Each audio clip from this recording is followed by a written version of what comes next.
संस्कृताय, स्वागत है आपका संस्कारम सनसाइन चैनल में। मित्रों, आज हम आपको मॉडल पेपर 4 का भाग 2 कराएंगे। कल हमने 1 करा दिया था और आज हम 2 कराएंगे। मॉडल पेपर भाग 4 आदर्श प्रश्न पत्र के वस्तुनिष्ठ प्रश्नोत्तरी है ये। तो प्रश्न देखिए 56। दुह धातु लट लकार मध्यम पुरुष एक वचन का रूप होगा। धोक्षी, धोक्षी, दोग्धी या दुग्धोक्षी। तो इसका होगा मध्यम पुरुष एक वचन का धोक्षी। लभेत रूप लट प्रथम पुरुष एक वचन, विधिलिंग प्रथम पुरुष एक वचन, विधिलिंग मध्यम पुरुष एक वचन या लंग लकार प्रथम पुरुष एक वचन। तो ये है विधिलिंग प्रथम पुरुष एक वचन। फिर देखिए गच्छेत में धातु है गच्छ धातु, गम धातु, गच्छ धातु या गच्छे धातु। तो गच्छेत में गम धातु है। तिष्ठति में धातु है तिष्ठ धातु, तिष्ठ, स्था या अस धातु है। तो इसमें स्था धातु है। तिष्ठति में स्था धातु है। धु धातु लट लकार प्रथम पुरुष एक वचन का रूप होगा। धोक्षति, धोक्षति या दुहति या दोहष्यति। प्रश्न दोबारा देखिए और प्रश्न को आपको एग्जाम में भी प्रश्न कई बार समझ में आना चाहिए, कई बार पढ़ लेना चाहिए और समझ में आना चाहिए, तभी आप ऑप्शन को सही प्रकार से कर पाओगे। तो दुह धातु लट लकार प्रथम पुरुष एक वचन का रूप क्या है? तो यह है दोहक्षति। हन धातु, अब कौन सी धातु आ गई है? हन। हन धातु लट लकार प्रथम पुरुष बहुवचन का रूप होगा। हंतु, हनंतु, घनंती, हन्यात। तो लट लकार का प्रथम पुरुष का बहुवचन पूछा है इन्होंने, तो बहुवचन में घनंती होगा। क्या होगा? घनंती। हंतु, हताम, घनंती, इस प्रकार से आपका प्रथम पुरुष चलेगा ये लट लकार में। फिर देखिए ब्रू धातु लट लकार, अब कौन सा धातु आ गया? ब्रू धातु। ब्रू धातु लट लकार प्रथम पुरुष एक वचन का रूप होगा। ब्रवीति, ब्रवती, ब्रुवीति या ब्रुवीति। तो कौन सा होगा इसमें? ये होगा ब्रवती, ब्रवीति। गुरु, गुरु शब्द का चतुर्थी एक वचन में रूप होगा। चतुर्थी एक वचन। तो गुरुवे, गुरिये, गुराए, गुरवाए। तो देखिए गुरुहु, गुरुम, गुरुवे, गुरुहु, गुरुम। तो यहाँ पर देखिए कौन सा है पूछा है, इसमें चतुर्थी विभक्ति पूछा है। इसमें आएगा गुरवे है। गुरुहु, गुरुम, गुरुणा, गुरुवे। तो गुरुणा, गुरुवे। चतुर्थी में क्या आ गया? चतुर्थी एक वचन में गुरुवे। पितरी में विभक्ति है षष्ठी, चतुर्थी, सप्तमी या पंचमी। तो पितरी में पितरी, तो पितरी में कौन सा होगा? पितरी में है ये सप्तमी। ठीक है। फिर देखिए प्रिय मंडनाम, प्रिय मंडना पद में समास है। द्वंद्व समास है, बहुब्रीहि समास है, तत्पुरुष समास है या अव्ययीभाव समास है। तो कौन सा समास है? प्रिय मंडना में बहुब्रीहि समास है। फिर देखिए निश्चित, निश्चित पद में संधि है। दीर्घ संधि है, वृद्धि संधि है, गुण संधि है या यन संधि है। तो निश्चित, न्यश्चित, निश्चित, इसमें कौन सी संधि है? यन संधि है। ठीक है। प्रवृत्ति सारा खलु मादृशाम ग्रहा, यह सूक्ति किस ग्रंथ से संबंधित है? अभिज्ञान शाकुंतलम से, उत्तर रामचरितम से, किरातार्जुनीयम से या शिवराज विजयम से। तो यह कौन सी से है? यह किरातार्जुनीयम से पंक्ति है। प्रवृत्ति सारा खलु मादृशाम ग्रह। न विव्यथे तस्य मन, यहाँ विव्यथे पद में धातु है। तो विव्यथे पद में धातु क्या है? विव्य धातु है या व्यथा धातु है या व्यथ धातु है या विव्याह धातु है। तो इसमें पूछा है विव्यथे में व्यथ, व्यथ धातु है। कौन सी धातु है? व्यथ धातु है। ग्रीष्म ऋतु में संधि है। ग्रीष्म ऋतु, तो यन संधि है, गुण संधि, अयादि संधि या वृद्धि संधि। तो इसमें गुण संधि है। ग्रीष्म ऋतु गुण संधि। प्रौढ़ रूप किस सूत्र से सिद्ध होता है? प्रौढ़ रूप किस रूप से सिद्ध होता है? प्रादु होडो ढे शेषु या अक्षादुहिन्याम उपसंख्यानम वृद्धि रेचि ओमांगोश्च। तो कौन सा सूत्र है इसमें? प्रौढ़ में, प्रौढ़ में है प्रादु होडो ढे शेषु, ढे शेषु। ठीक है। राजा सिंहासनम अध्यास्ते, यहाँ सिंहासनम में द्वितीय विभक्ति का विधान किस सूत्र से हुआ है? तो अभिनिवेशस्य अधिसिंह स्थासाम कर्म उपान मध्यांग वसह या एकथितम च से है। तो ये अधिसिंह स्थासाम कर्म से आपका द्वितीय विभक्ति का विधान हुआ है सिंहासनम में। ये नांग विकारः सूत्र का उदाहरण नहीं है। अक्षनाः काना शीर्षा खलवाट जटाभिताप या सह पादेन खंज। तो ये नांग विकारः सूत्र का उदाहरण इसमें नहीं पूछा है। तो कौन सा नहीं है ये नांग विकार में? तो जटाभिताप से नहीं है। फिर देखिए नमः पद के योग में किस विभक्ति का विधान होता है? तृतीया का, चतुर्थी का या द्वितीय का या षष्ठी का? तो यह है चतुर्थी। किसका होगा? नमः पद के योग में किस विभक्ति का विधान होता है? तो यह होगा चतुर्थी का। फिर देखिए इक प्रत्याहार का वर्ण नहीं है। जो इक प्रत्याहार का वर्ण कौन सा नहीं है? ई, री, उ या ए। तो इक में आ प्रत्याहार नहीं होगा, क्योंकि आ, ई, उन जो महेश्वर सूत्र है आई उन री लिख ए होंगे अयोच है। इस प्रकार से आपका इसमें आ पहले ही हो जाता है। इक में आ का विधान आ वर्ण नहीं होगा। ठीक है। फिर देखिए पुट्टपाक प्रतीकाशो करुणो रस है, रिक्त स्थान को पूर्ण करें। पुट्टपाक प्रतीकाशो डोट डोट करुणो रस है। तो क्या है? पुट्टपाक प्रतीकाशो रामस्य करुणो रस है। पुट्टपाक प्रतीकाशो रामस्य करुणो रस है। तो राघवस्य नहीं आएगा, रामस्य आएगा, श्यामस्य भी नहीं, सीता भी नहीं। पुट्टपाक प्रतीकाशो रामस्य करुणो रस है। ठीक है मित्रों, ये संस्कृत की वस्तुनिष्ठ प्रश्नोत्तरी सभी संस्कृत प्रतियोगिता के लिए मोस्ट इम्पोर्टेंट है। और इस वीडियो को ज़्यादा से ज़्यादा शेयर करिए और न्यू है तो सब्सक्राइब और लाइक अवश्य करिए। जाड्यम धियो हरति सिंचति वाची सत्यम, यह पद किसने कहा है? भास ने, भारवी ने, भवभूति ने या भर्तहरि ने? तो किसने कहा है? ये भर्तहरि ने। फिर है शास्त्र जल प्रक्षालन निर्मलापि कालुष्य मुप्याति, यह बुद्धि, यह पंक्ति मतलब मुप्याति बुद्धि, यह पंक्ति किस ग्रंथ से संबंधित है? कादम्बरी कथामुख से है, कादम्बरी सुकनासोप उपदेश से है, कादम्बरी उत्तरार्ध से है या शिवराज विजम से है? शास्त्र जल प्रक्षाल निर्मलापि कालुष्य मुप्याति बुद्धि, यह कादम्बरी सुकनासोपदेश से है। यक्ष का संदेश लेकर मेघ कहाँ जाता है? तो अलकनंदा पर, उज्जैनी पर, रामगिरी पर या अलकापुरी पर? तो यह है अलकापुरी पर।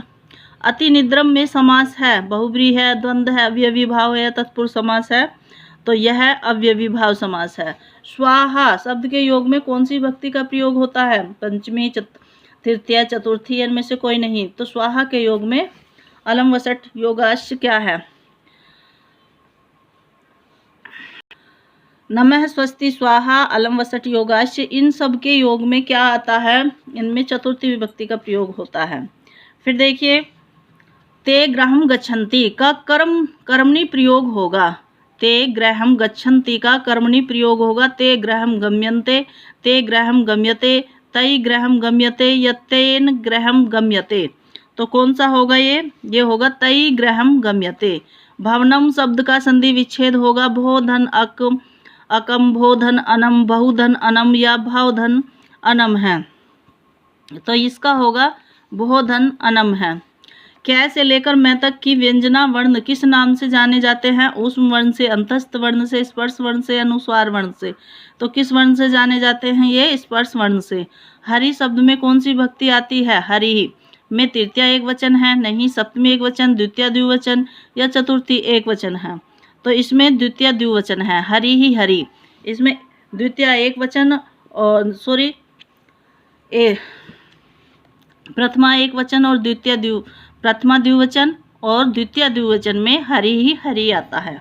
ठीक है। जगन, तगन, जगन, रगन किस छंद का लक्षण है? उपजाति का है, वंशस्थ का है, इंद्रवज्रा का या उपेंद्र वज्रा का?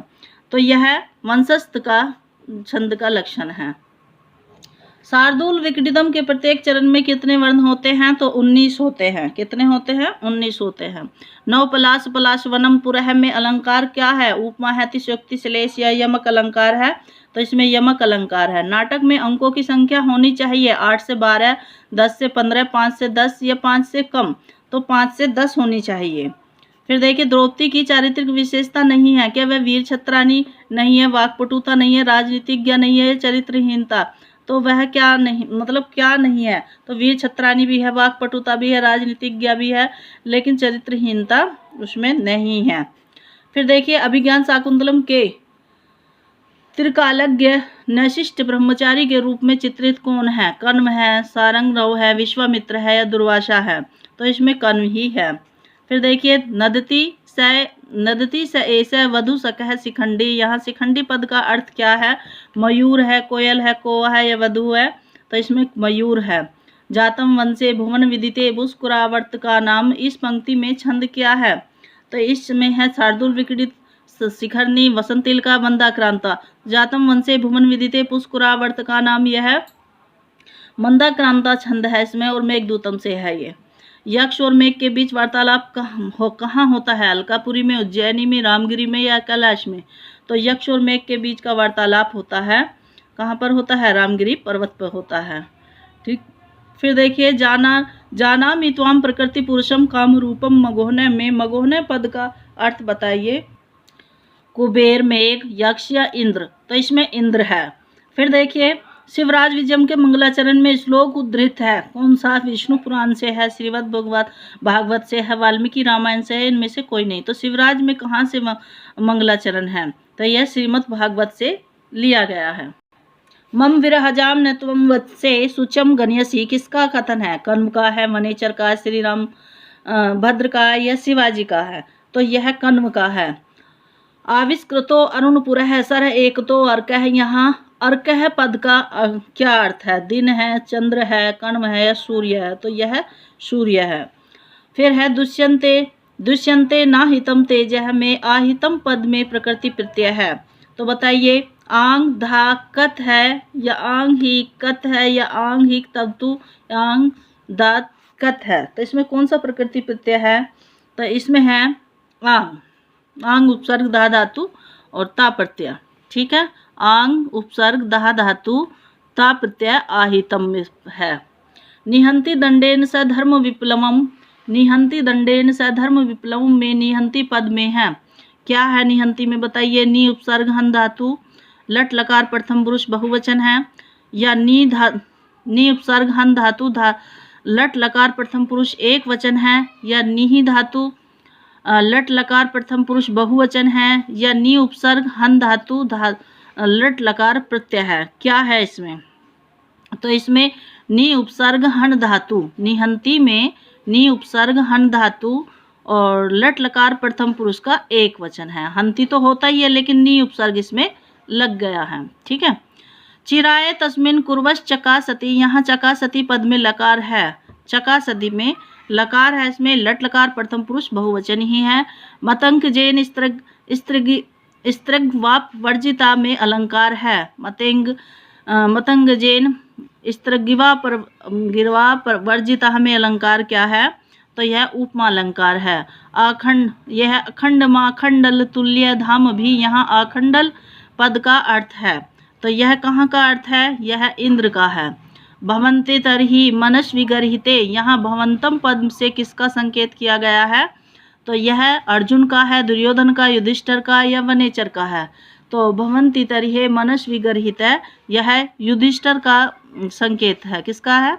भवंतम में किसका है? युधिष्ठिर का है। ठीक है, भवन्ते तरहि मनस्वी गर्हित है। सहमाम पश्यति का कर्मवाच्य होगा, तो सहमाम पश्यति का कर्मवाच्य तेन अहम दृश्यते या तेन अहम दृश्ये या तेन माम दृश्ये या तेन मया दृश्ये। तो सह माम का कर्मवाच्य है, सह माम पश्यति का तेन अहम दृश्य है। ऋषि नाम पुनराद्यानाम वाचम अर्थो अनुधावती, यह सूक्ति किस ग्रंथि से संबंधित है? उत्तर रामचरितम, अभिज्ञान शाकुंतलम, मेघदूतम या नीति शतकम से है? तो यह उत्तर रामचरितम से है। ठीक है। फिर देखिए नत्वा सरस्वतीम देवीम शुद्धा गुनिया करोहम्यम, यह वाक्य किस ग्रंथ से संबंधित है? सिद्धांत कौमुदी, सरस्वती कंठ भारणम, लघु सिद्धांत कौमुदी, अष्टाध्यायी। तो कौन सा है? यह लघु सिद्धांत कौमुदी है। चार चतुर बालकों को बुलाओ, संस्कृत में अनुवाद होगा चत्वारि चतुरान बालकान आहार्यतु, चतुरः चतुरान बालकान आहार्यतु, चत्रश्च चतुरा बालकान आहार्यतु, चत्वारः चतुरान बालकान आहार्यतु। तो यह किसका है? तो यह चतुरः चतुरान बालकान आहरयतु। फिर देखिए कवियों का सही कालक्रम बताइए। भास भारवी भवभूति या भारवी भवभूति भास या भवभूति भास भारवी या भर्तृहरि भास भारवी। तो कौन सा है कालक्रम सही? तो इसमें भास भारवी भवभूति है। महाकवि भवभूति के आश्रयदाता नरेश कौन है? पुलकेशिन द्वितीय है, विक्रमादित्य है, कान्यकुब्ज नरेश यशोवर्मा है, विष्णुवर्धन है। तो कौन है इसमें? इसमें है कान्यकुब्ज नरेश यशोवर्मा। शैक्षिक सफलता के 3 सोपान माने जाते हैं। अनुशासनम अध्ययनम अभ्यास है, परिश्रम अनुत्साह चिंतनम या विचार कार्यम असंतोष है, अध्ययनम परिश्रम अनभ्यास। तो कौन सा होगा इसमें? इसमें है पहले अनुशासन होना चाहिए, फिर अध्ययन और फिर अभ्यास होना चाहिए। ये शैक्षिक सफलता के 3 सोपान माने गए हैं। ठीक है, सबसे पहले अनुशासन होना चाहिए। फिर देखिए गंगेसा पद का संधि विच्छेद होगा। तो गंगेसा में है गंगा ऐशा, गंगा ऐश है, गंगेसा या गंगा ऐशा। तो यहाँ है गंगा ऐशा है। तो मित्रों इस वीडियो में हमने 111 प्रश्न आपको करा दिए हैं भाग 2 में, और कुछ प्रश्न रह चुके हैं इसमें थोड़े से, जो कल हम कराएंगे। और आज आदर्श प्रश्न पत्र 4 का वस्तुनिष्ठ प्रश्नोत्तरी में भाग 2 करा दिया है आज हमने। और ये वीडियो कैसी लगी? अगर अच्छी लगी है तो इसे लाइक, और न्यू है तो सब्सक्राइब जरूर कर लीजिए, और कमेंट्स अवश्य करिए। इसी के साथ मैं अपनी वाणी को विराम देना चाहती हूँ। कल फिर मिलूंगी। नमः संस्कृताय। धन्यवाद।